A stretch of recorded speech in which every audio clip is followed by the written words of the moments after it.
यमो राजा प्रमृणाभिः पुनातु मा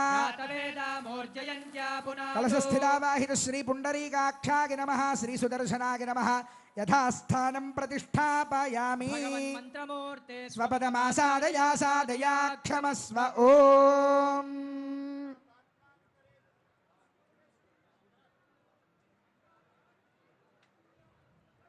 ततः पात्रांतरे किंचित किंचित तोयन्निया अधशान्तिरस्तु तुष्टिरस्तु पुष्टिरस्तु वृद्धिरस्तु अविघ्नमस्तु आयुष्यमस्तु आरोग्यमस्तु धनधान्य समृद्धिरस्तु ईशान्यां बहिर्देशे अरिष्टनरशमनस्तु आग्नेयां यत् पापं तत् प्रतिहतमस्तु सर्वाः सम्पदः सन्तु सर्वशोभनमस्तु तज्जलं कलशोदकेन संयोज्य ओं चरणं पवित्रं विदतं पुराणं येन भूतस्तरचतुष्कृतानि तेन पवित्रेण शुद्धेन भूता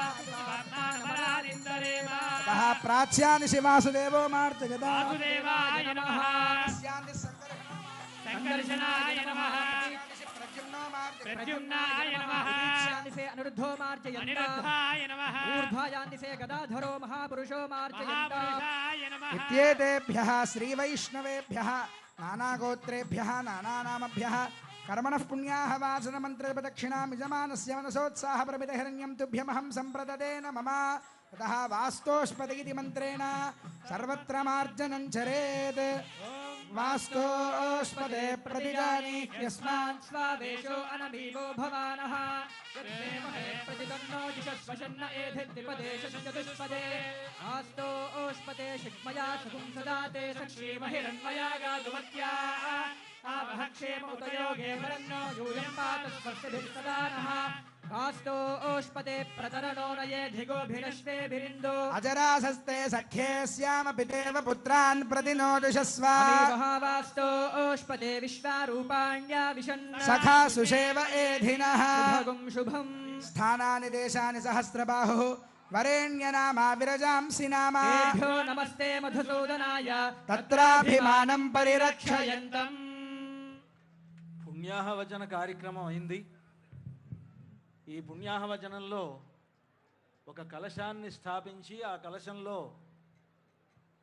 ఆ జలాధిష్టాన దేవత అయినటువంటి వరుణాంతర్యామి పుండరీకాక్షుణ్ణి ఆవాహనం చేస్తారు. కలశ రక్షణ కోసమని సుదర్శనుణ్ణి ఆవాహనం చేసి ఆ కలశాన్ని షోడశోపచారములతో పూజ చేసిన తర్వాత బ్రాహ్మణులు వేదవేత్తలైనటువంటి వారంతా కలిసి పుణ్యాహం పుణ్యాహం పుణ్యాహం అంటూ వారంతా ఈరోజు మంచి రోజు, ఈరోజు మంచి రోజు అని చెప్తారు. పుణ్యాహం అంటే మంచి రోజు అని అర్థం. అలాగే ఈరోజు మంచి రోజు అని చెప్తూనే పుణ్యాహం కర్మణోస్తు అంటారు. పుణ్యాహం కర్మణోస్తు అని అంటే ఈరోజు చేస్తున్నటువంటి తిరుకల్యాణ మహోత్సవము అనేటువంటి ఆ కర్మ ఉన్నదే దానికి ఈరోజు మంచి రోజు అని అంటారు. అలాగే స్వస్తి భవంతో బ్రువంతు జరిగేటువంటి ఈ కార్యక్రమానికి మంగళం జరగాలి అంటూ మంగళాశాసనం చేస్తారు. వృద్ధిం భవంతో బ్రువంతు అంటూ ఈ కార్యక్రమం గొప్ప వృద్ధిగా ఉండి అందరికీ సుఖ సంపదలను కలుగజేయాలి అని ప్రార్థిస్తారు. ఇలా ప్రార్థించిన తర్వాత ఆ కలశంలో ఉండేటువంటి తీర్థాలను వేదమంత్రములతోటి అభిమంత్రణం చేస్తారు. వాటిని ఆ తీర్థములను పవిత్రం చేసేటువంటి ఒక మంత్రములుగా వేదములు చెప్పాయి. అటువంటి ఆ మంత్రములతో పవిత్రమైనటువంటి ఆ తీర్థాన్ని ఇక్కడికి వచ్చినటువంటి మనపైన, మనం తీసుకొచ్చినటువంటి ద్రవ్యములపైన, మనం కూర్చున్నటువంటి స్వామివారి కళ్యాణం జరిగేటువంటి చోట దాన్ని ప్రోక్షిస్తారు. అలా ప్రోక్షించడం వలన స్థలశుద్ధి, ద్రవ్యశుద్ధి, ఆత్మనశుద్ధి అని ముందుగా మనం అందరం కూడా శుద్ధి కావాలి. అదేవిధంగా మనం ఉన్నటువంటి ఈ ప్రాంతమంతా శుద్ధి కావాలి.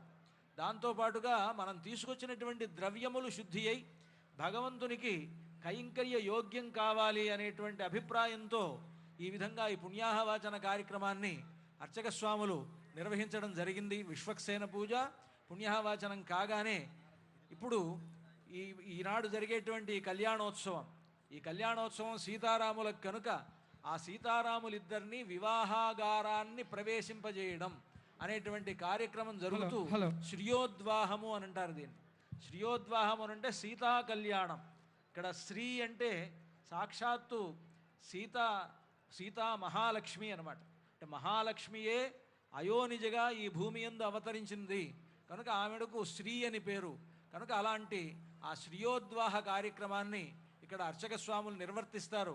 ఆ శ్రీయోద్వాహంలో ఏం చేస్తారంటే ఇప్పటి వరకు స్వామివారి పక్కనే ఉన్నటువంటి అమ్మవారిని ఇలాగా మనందరికీ ఇలా చూపిస్తూ అర్చక స్వాములు మీరంతా దర్శించండి అమ్మవారిని అని మనందరం దర్శించుకునే విధంగా 4 వైపులా ఇక్కడ భక్తులంతా కూర్చొని ఉన్నారు. అన్ని వైపులా కూడా అమ్మవారిని అలా చూపిస్తూ అర్చక స్వాములు మీరంతా అమ్మవారిని దర్శించుకోండి, మీకు సకల శుభములు జరుగుతాయంటూ అర్చక స్వాములు ఆ శ్రీయోద్వాహ కార్యక్రమాన్ని నిర్వర్తిస్తారు. చక్కగా మనమంతా కూడా సేవిద్దాం.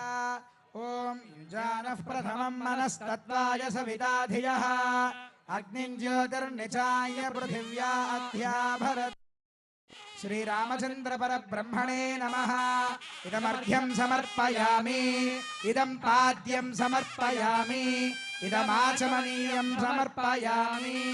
పునః సంకల్ప్య ప్రాణాయామం కృత్వా ఓం ఓం ఓం బ్రహ్మాండ నాయకస్య శ్రీ సీతాలక్ష్మణ సమేత రామచంద్ర స్వామినః తిరుకల్యాణ మహోత్సవాఖ్యే కర్మణి లోక కళ్యాణార్థం ధర్మ ప్రజా సంపద్యర్థం శ్రీ సీతా మహాలక్ష్మీ ముద్వాహయిష్యే. ఓం అనుహవం పరిహవం పరిహామం పరిక్షవం దుర్స్వప్నం దురుదితం తద్విషుద్ధో దిశామ్యహం అనుహూతం పరిహూతం శకునేర్యదశాకులం మృగస్య సర్వమక్షమజాతద్విషభ్యో దిశామ్యహం ఆరాత్తే అతిరత్వానాత్ పరశురస్తురే వారే త్వాభివర్షతు స్వస్తిరేస్తు వనస్పతే స్వస్తిరేస్తు వనస్పతే. నమస్య కృత్సరే రుద్రాయ నమో రుద్రాయ స కృత్సరే గోష్ఠమసి నమస్తే అస్తు మామాహి పుంసే నమస్తే అస్తు మామాహి జాతే పశుకునే సామగాయ పుత్రయ బసవనేషు సంససే స్వస్తినశ్చకునే అస్తు ప్రతినస్వమనా భవ.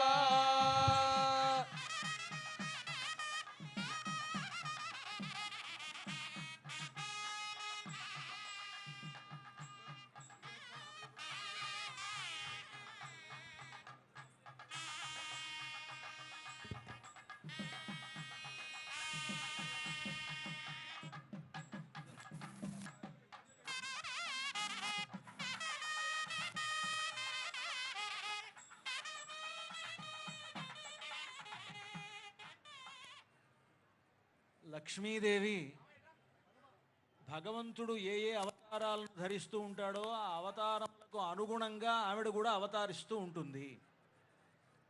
ఆయన రాముడుగా అవతరిస్తే సీతగా వస్తుంది. రాఘవత్వే భవత్ సీత రుక్మిణీ కృష్ణ జన్మని అన్యేషు చావతారేషు విష్ణోరేషానపాయిని అని.